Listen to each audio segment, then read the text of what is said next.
Have you ever noticed the strange contradiction in how we relate to the idea of heaven? We build our lives around the hope of a perfect afterlife, while simultaneously treating this life, the only one we know with certainty, as a mere rehearsal, a test to overcome, a temporary dwelling. Isn't it peculiar that we value more highly a realm we've never seen than the tangible world beneath our feet? Think about it.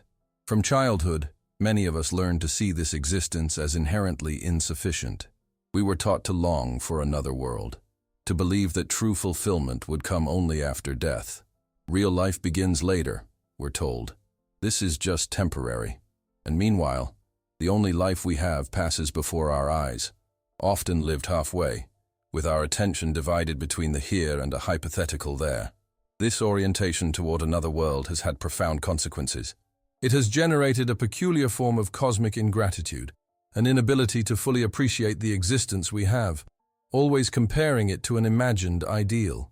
It has fostered a strange passivity towards suffering, justifying it as a necessary trial for a future reward. And perhaps most significantly, it has created a fundamentally ambivalent relationship with Earth itself, treating it as a place of exile rather than our true home. But what if this perspective were a tragic mistake? What if we discovered that eternity isn't something awaiting us after life, but a dimension of life itself that we haven't learned to perceive? What if heaven weren't a place to go to, but a way of fully inhabiting the existence we already have? The irony is that this preoccupation with the afterlife often prevents us from experiencing precisely those moments that have a genuinely eternal quality. Think of those rare experiences where time seems to stop. A sunset that takes your breath away, the gaze of a loved one, an instant of perfect clarity. Moments where you don't wish to be anywhere else, where there's no division between you and your experience. Paradoxically, when we are completely present, we experience a kind of eternity that no projection of everlasting life can match. This contradiction becomes even more fascinating when we observe how people face crucial moments. Those who've had near-death experiences rarely report concern about an afterlife, but rather a sudden, overwhelming appreciation for this life, for its ordinary beauty they had taken for granted. The dying rarely regret not having prayed more or better secured their place in heaven. They typically regret not having lived more fully, not having loved more boldly, not having appreciated existence while they had it. These observations point to a radical possibility, that the salvation we seek isn't found in escaping this life for another, but in transforming our relationship with this one life we know. That eternity isn't infinite duration after death, but a quality of experience we can cultivate here, now. There was one philosopher who saw this possibility with extraordinary clarity, who dedicated his life to articulating a vision of existence where Earth was not a place of fall or exile, but the only heaven we will ever know. A thinker who challenged our addiction to otherworldliness and invited us to rediscover the sacredness of this life. A man who, instead of promising otherworldly consolations, offered something harder but infinitely more valuable, a path to finding eternity in the heart of the temporal. Have you ever considered that the eternity you seek isn't something awaiting you after life, but a dimension of life itself you've forgotten how to experience? There's a curious inconsistency in how we conceive of eternity that becomes evident when we examine it closely. We yearn for eternal life, immortality, an existence that transcends the limits of time. And yet, when we try to imagine concretely what this eternity would be like, we encounter a disturbing paradox.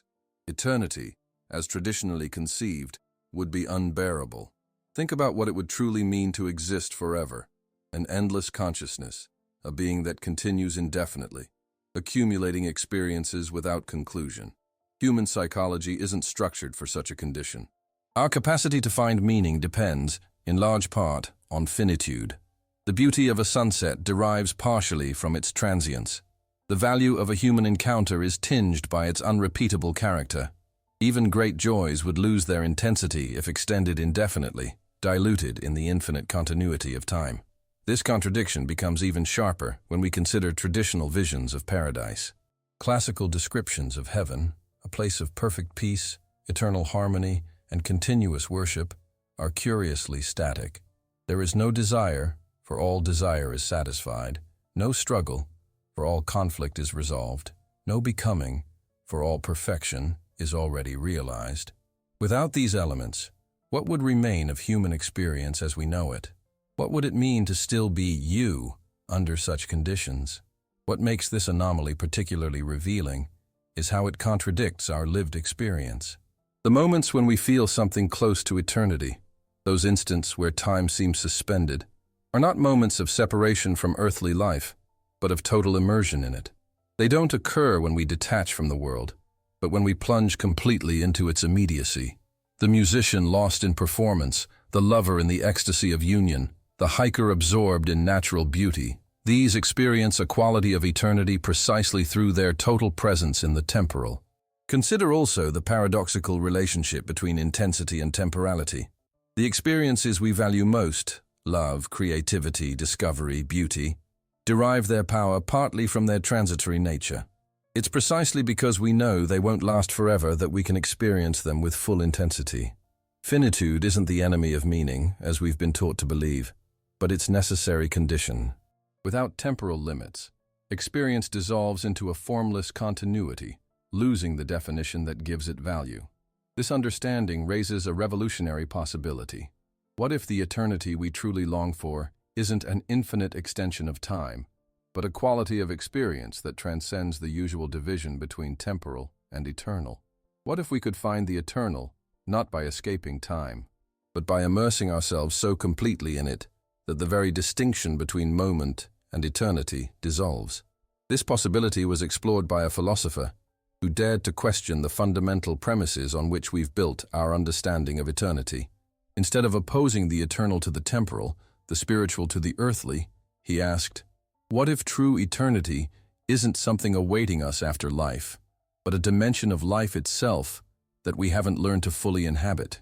His answer to this question offered no easy metaphysical consolations, but a radical existential challenge. Perhaps the immortality we truly desire isn't about existing forever, but about living so intensely that each moment acquires an eternal quality. Not a life after death, but a relationship with this life so full that it transcends the very opposition between time and eternity. Have you noticed how the most meaningful moments of your life seem to contain their own eternity? How certain instants of intense clarity or connection seem to escape the ordinary flow of time, not because they last forever, but because their significance transcends their duration? Turin, January 1889. In a plaza of this Italian city, a 44-year-old man with a thick mustache collapses after embracing a horse that was being brutally whipped. This collapse would mark the end of his conscious life, plunging him into 11 years of mental silence before his physical death in 1900. The incident seems almost allegorical. His last lucid act was a gesture of compassion toward earthly suffering, toward life in its most vulnerable and mundane form. This man was Friedrich Nietzsche, and the collapse that marked his public end was, in a sense, the outcome of a tension that had animated all his work, the effort to find meaning and value in a world without transcendental guarantees, without otherworldly consolations, without metaphysical escapes from human suffering and finitude. What had led Nietzsche to this vital and intellectual crossroads?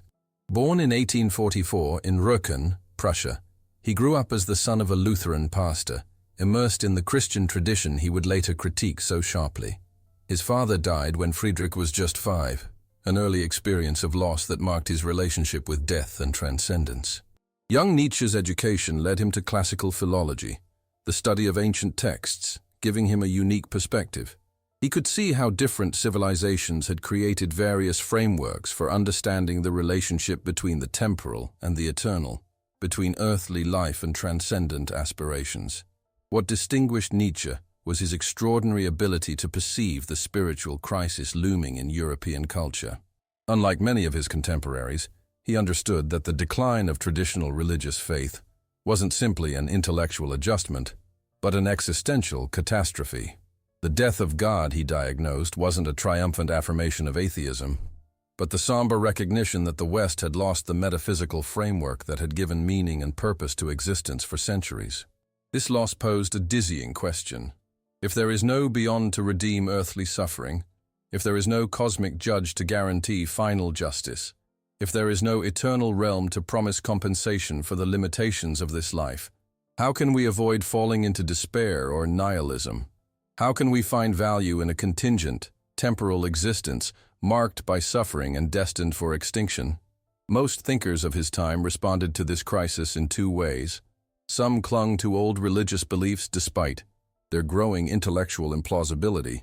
Others embraced a scientific materialism that, in his view, eliminated the very need for transcendent meaning. Nietzsche considered both responses as forms of evasion.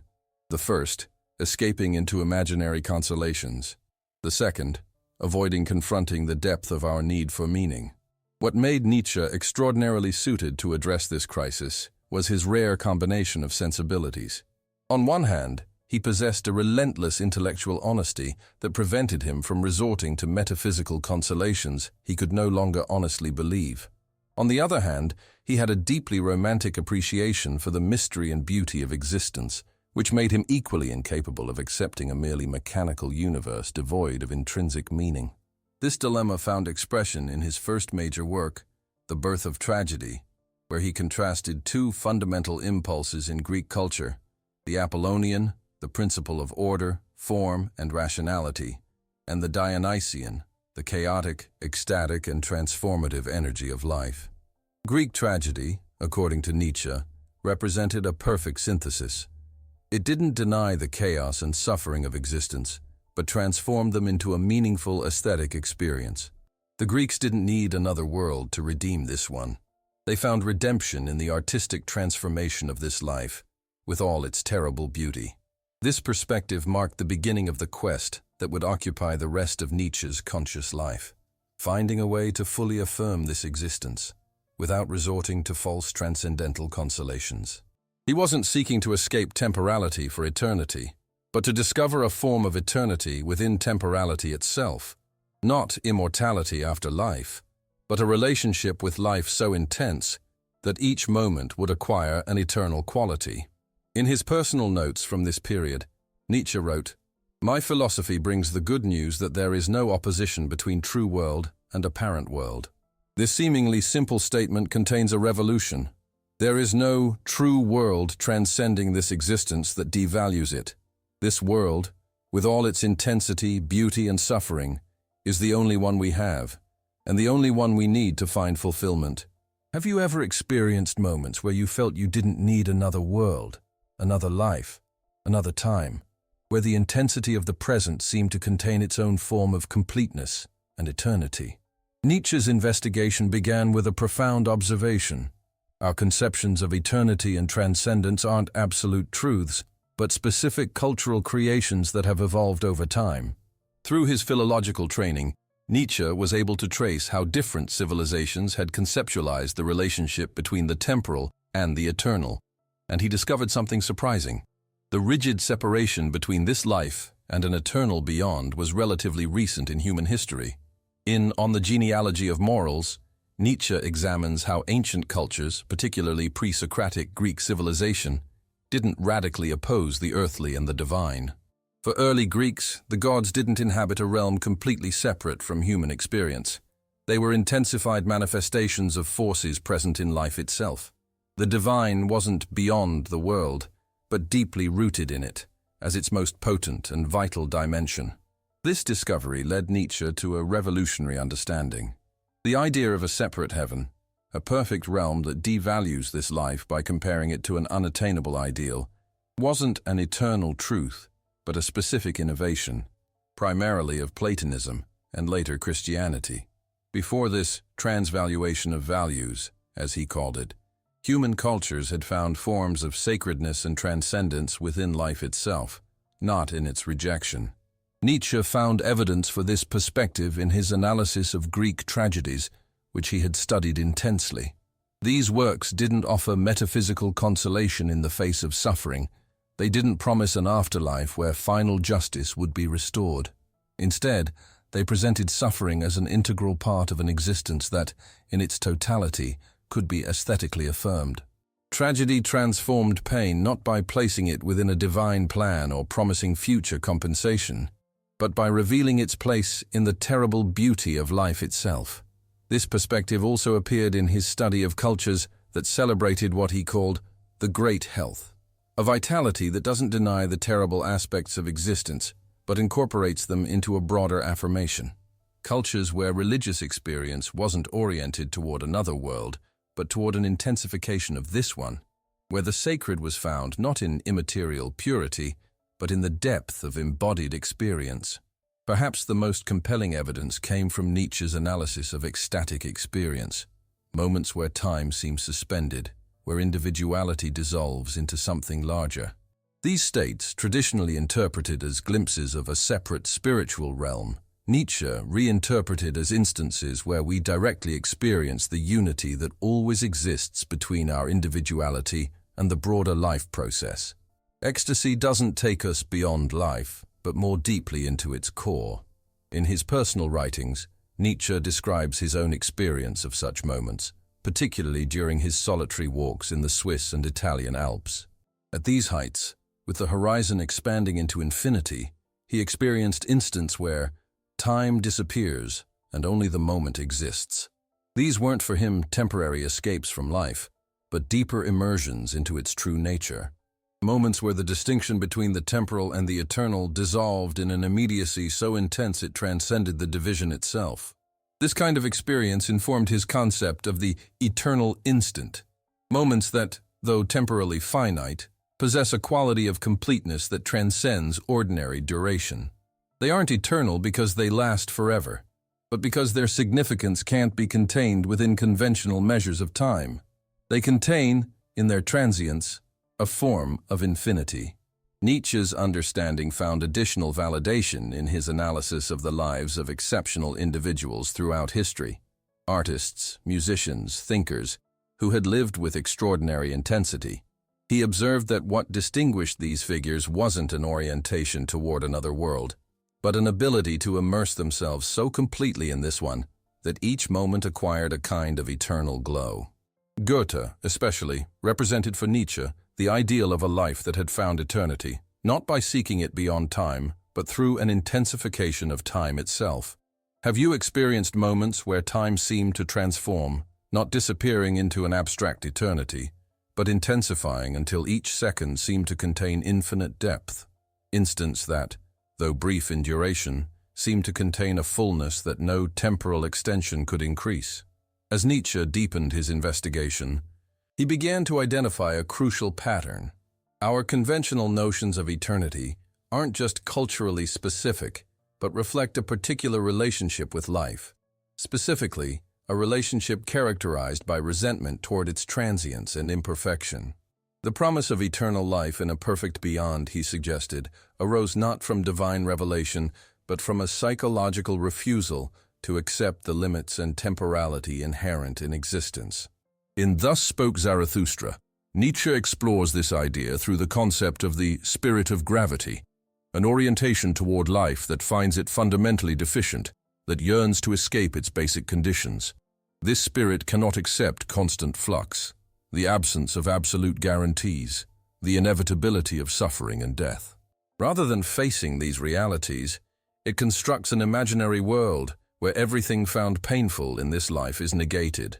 The impermanent becomes eternal, the imperfect perfect, suffering non-existent, death conquered.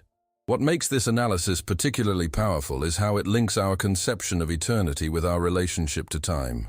Nietzsche observed that the inability to fully inhabit the present, to be completely in each moment without dividing attention between what is and what should be, is what generates the sense of temporal insufficiency. It's not that time is inherently deficient.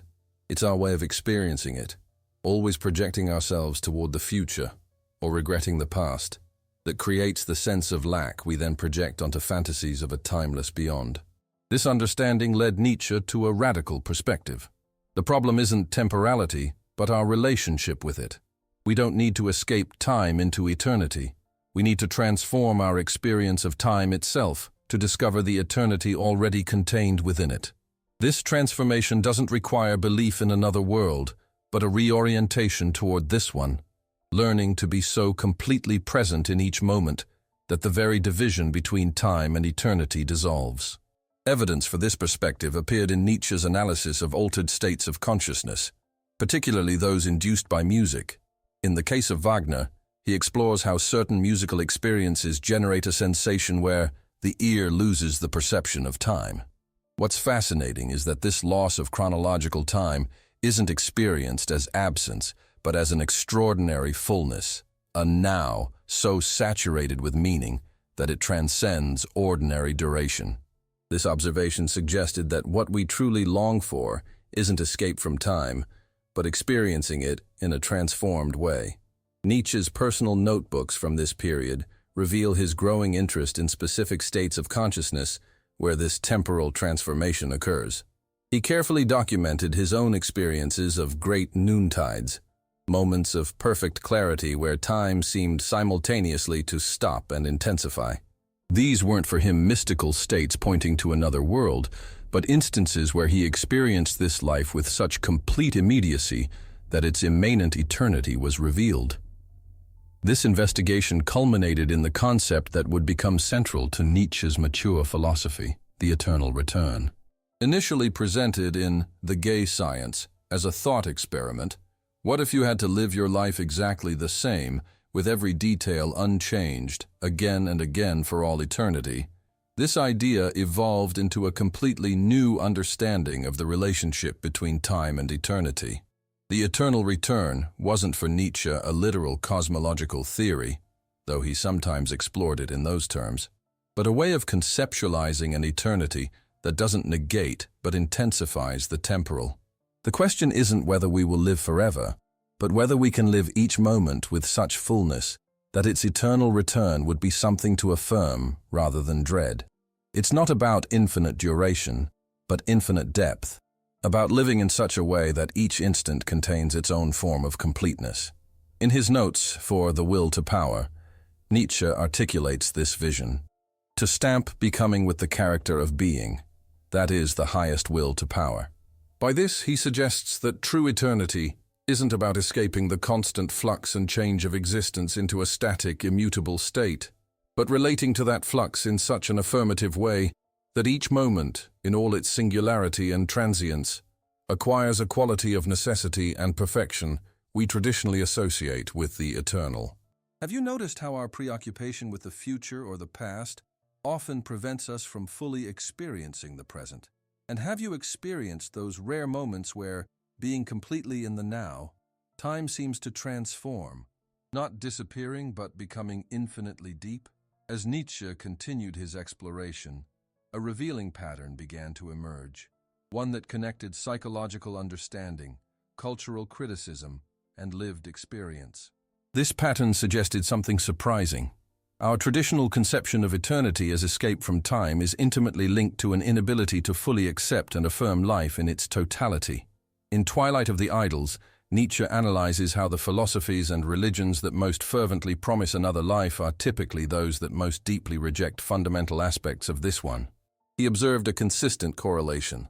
The more a tradition devalues the body, the senses, change, desire, in short, the constitutive elements of temporal experience, the more elaborate its vision of an eternal realm where these limitations are transcended. This pattern isn't coincidence, but causation. Heavenly eternity is constructed precisely as negation of what we cannot accept in earthly life. What makes this analysis particularly incisive is how Nietzsche links these metaphysical constructions with specific bodily states.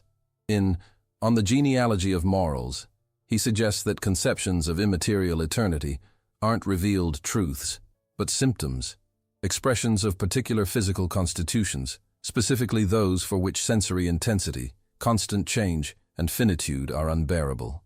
The promise of a heaven without corruption, desire, or death doesn't reflect an objective reality, but a projection of what certain temperaments need to endure existence. This pattern becomes even more evident when Nietzsche examines historical figures who have developed the most elaborate visions of another world. From Plato to Paul of Tarsus to medieval ascetics, he observes a correlation between contempt for the bodily and temporal, and the intensity with which a transcendent realm is imagined. It's not that these figures discovered an eternal truth. Rather, they created exactly the kind of eternity they psychologically needed, one that compensated precisely for what they found most difficult to accept in temporal experience. By contrast, Nietzsche identified a completely different pattern in what he called affirmative natures, individuals who experience life with such fullness that they don't need to posit another world to find it meaningful. He studied intensely figures like Goethe, Napoleon, and the ancient Greeks of the tragic age, observing how these personalities rarely developed elaborate visions of another world, not because they were incapable of spiritual depth, but because they found sufficient depth in this life to need no projection into an imagined beyond. Most revealing about this pattern is how it manifests in direct experience of time. Nietzsche noted that those who most yearn for eternity as escape from time are typically those who have least capacity to fully inhabit the present. Their consciousness is constantly divided between what is and what should be, between now and an imagined future.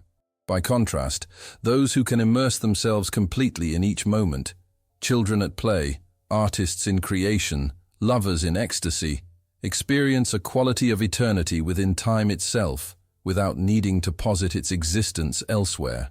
This insight led Nietzsche to a revolutionary understanding. The problem isn't temporality, but our inability to live it fully. The eternity we truly long for isn't a negation of time, but its intensification. Not infinity of duration, but infinity of depth in each moment. As he wrote in his notebooks, "My formula for greatness in a human being is amor fati, love of fate, that one wants nothing different, neither forward nor backward nor for all eternity, not just to bear what is necessary, but to love it." Eternity, in this conception, isn't something we escape to after death, but something we create through our relationship with each moment. It's not about living forever, but about living so completely that the question of duration becomes secondary to the quality of experience itself. As he suggests in Thus Spoke Zarathustra, remain faithful to the earth, not because there is nothing more, but because it's precisely in our full immersion in the earthly that we discover the depth we've projected into imaginary realms. Have you noticed how people who seem most concerned with securing their place in heaven often have the least capacity to find joy and meaning in ordinary life? And how those who are fully present in each experience rarely seem anxious about the afterlife?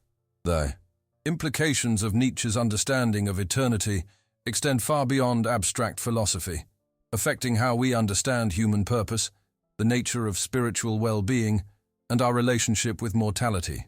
If he's right that true eternity isn't an escape from time, but a transformation of our relationship with it, then many of our fundamental assumptions about spiritual life require radical reconsideration. Consider how this perspective transforms our conception of purpose. Traditional views position the ultimate meaning of life as external to it: salvation in another realm, reunion with God, or some form of post-mortem existence. Purpose is oriented toward a transcendent future that gives meaning to a present that would otherwise lack it. Nietzsche inverts this relationship. Purpose isn't something we find beyond life, but something we create within it through how we relate to each moment. Life doesn't derive its meaning from what comes after. It contains its own immanent meaning when we experience it with sufficient depth. This reorientation has revolutionary implications for spiritual practice. If heaven isn't a place to go to, but a way of inhabiting the present, then spiritual development consists not in securing future salvation, but in transforming current experience. It's not about accumulating merits for a final judgment, but cultivating the capacity to be fully present, to affirm each moment in its unrepeatable singularity. As Nietzsche writes in The Gay Science, was that life? Well then, once more. True spirituality, in this view, is the capacity to relate to life in such a way that it would deserve to be lived infinitely. Perhaps the deepest implication concerns our relationship with mortality. Fear of death and desire for immortality have been driving forces behind most religions. Nietzsche suggests that this fear arises not from the nature of mortality itself, but from a life lived incompletely. If we experience each moment with total fullness, the question of how many moments we'll have becomes secondary. It's not that death ceases to be real, but that it ceases to be the defining horizon of our existence. As he notes in Thus Spoke Zarathustra, to die at the right time, that is what Zarathustra teaches. suggesting that a life lived with sufficient intensity reaches a kind of completeness that transcends the fear of its conclusion. This perspective casts new light on universal human experiences like love, art, and moments of ecstasy. Traditionally interpreted as anticipations or glimpses of a transcendent realm, Nietzsche reinterprets them as instances where we experience the eternity that is always potentially present in the temporal itself. Love isn't an echo of the divine, but the divine manifested in human form. Artistic beauty doesn't point to an ideal world, but reveals the hidden depth in this world.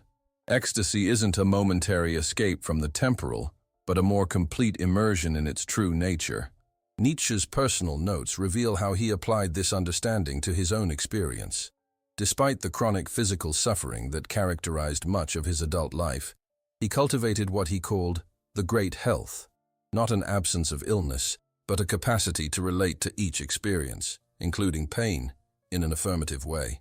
His solitary walks in the mountains, his appreciation of music, his moments of philosophical inspiration, these weren't escapes from his condition, but transformations of it, instances where chronological time became what he called right time, kairos in Greek, moments charged with their own form of fullness.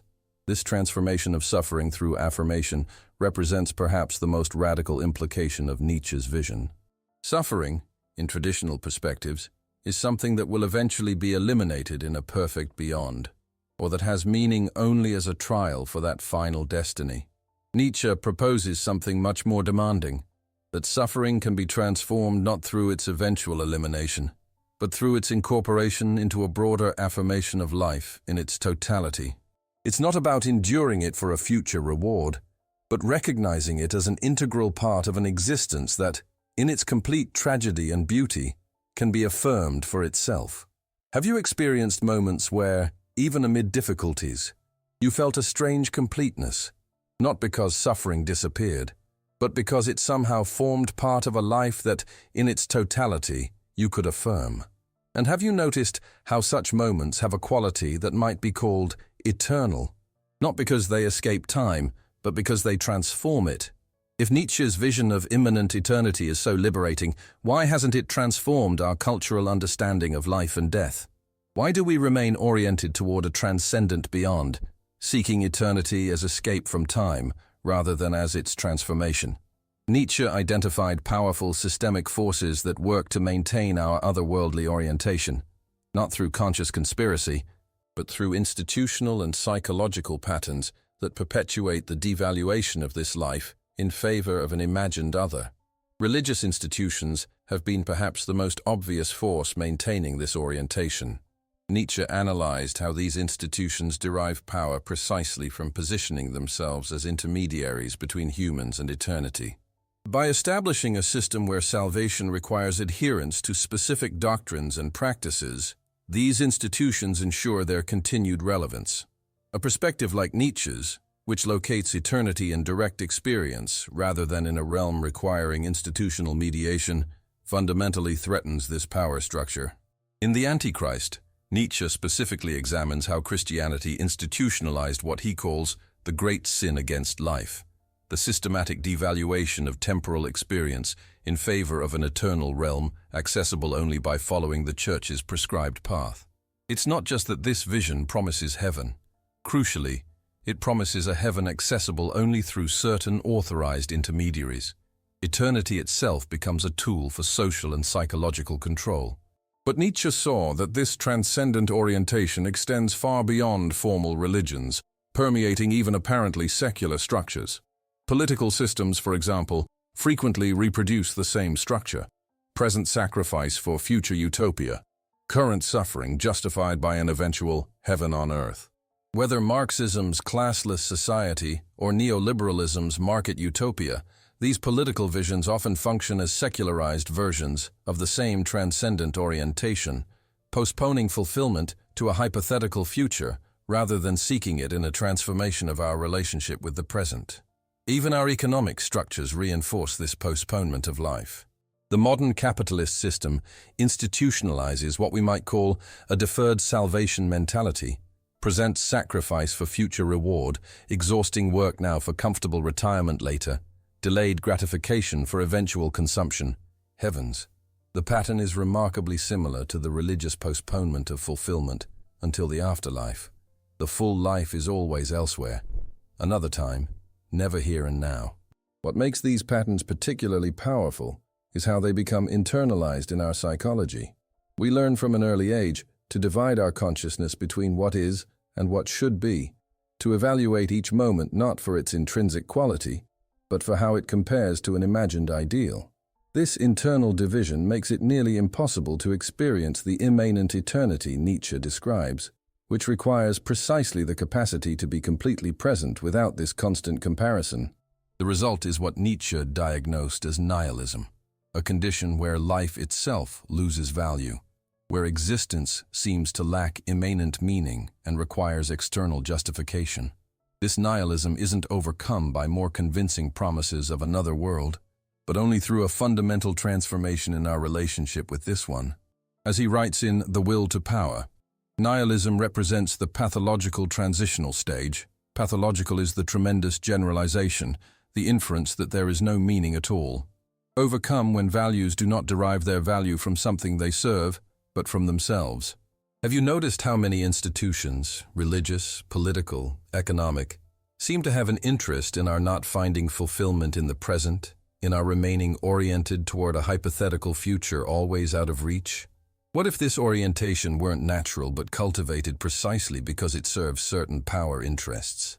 If Nietzsche's vision of immanent eternity is as liberating as it seems, why has it been systematically misinterpreted, marginalized, or actively suppressed? The answers reveal how deeply threatening this understanding is to established structures of authority, systems of knowledge, and our own psychology. The first reason involves the direct threat this vision poses to traditional religious authority.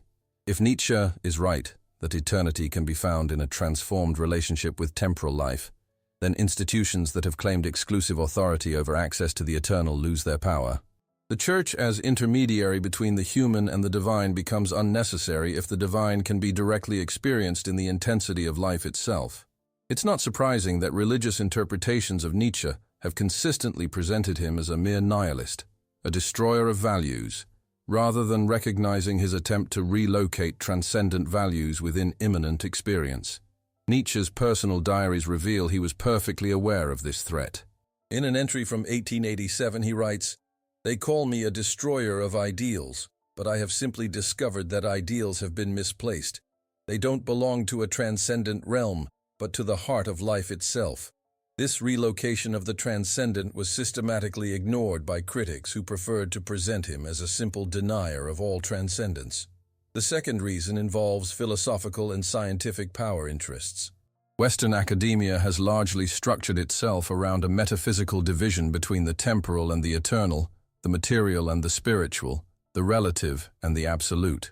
Entire disciplines, from theology to certain branches of metaphysics, derive their authority from claiming knowledge about transcendent realms.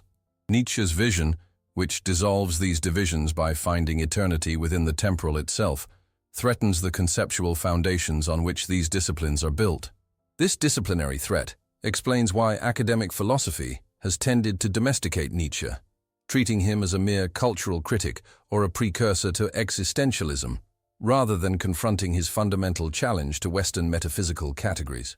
As Walter Kaufmann, one of his major interpreters, observed, Nietzsche has not been refuted but selectively assimilated, incorporated in ways that contain his revolutionary potential.